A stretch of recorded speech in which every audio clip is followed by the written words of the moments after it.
Yes mwana sawa digital, mambo vipi? Hope uko poa kabisa.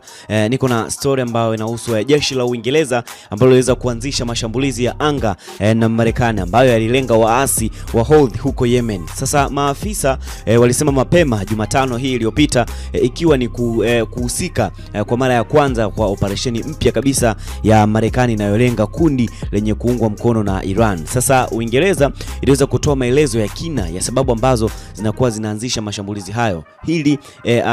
Ili kuweza kutolewa maelezo machache juu ya mashambulizi zaidi ya 800 ambayo iliweza kufanya tangu kuanza kwa kampeni yake Machi 15 ndipo kampeni hiyo iliweza kuanza. Sasa kampeni hiyo inayoitwa Operation True Raider imekuwa ikilenga waasi wakati wa utawala wa Trump, lakini pia unajadiliana na Iran juu ya mpango wake wa nuclear ambao pia unaonekana kuwa utaenda kwa haraka zaidi. Sasa Wizara ya Ulinzi ya Uingereza ilieleza eneo la eneo ambalo lilikuwa limeweza kushambuliwa kama msururu wa majengo, lakini pia yanayotumiwa na Wahouthi kuweza kutengeneza drone zenye kutumika kushambulia meli katika bahari ya Sham na Guba ya Eden iliyoko umbali wa maili 15 au kilomita 25 kusini mwa Sanaa. Sasa Uingereza pia haikutoa habari yoyote juu ya uharibifu ambao uliweza kufanyika katika shambulizi, na ikiwa inaamini kwamba kuna yeyote ambaye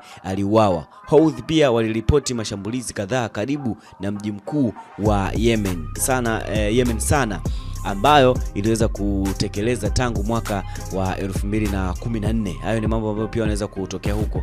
Na sasa kuhusiana na story hii kumekuwa pia kuna mashambulizi tofauti ambayo yanatokea katika maeneo tofauti. Sasa kampeni hiyo iliweza kuanzishwa Machi 15 ambao ni mwezi wa 3, ambapo ndipo waliamua kuanzisha operation ambayo ilikuwa inafahamika kwa jina la Operation True Raider. Na kutokana na hayo machafuko au vita hivyo ambavyo vilikuwa vinatokea zaidi ya 800 machache ambayo yanaweza kutokea katika maeneo hayo ambayo yanahusishwa kama Iran, kuna Yemen, pia Uingereza, mambo yanakuwa ni mengi na yanaweza kutatuliwa kwa namna gani. Sisi kama sawa digital tuko hapa kukupa habari, lakini pia kuweza kukuhabarisha kutokana na kila kitu ambacho kinakuwa kinatokea kwenye mitandao ya kijamii, lakini pia katika jamii zetu kwa ujumla. Endelea kutufuatilia.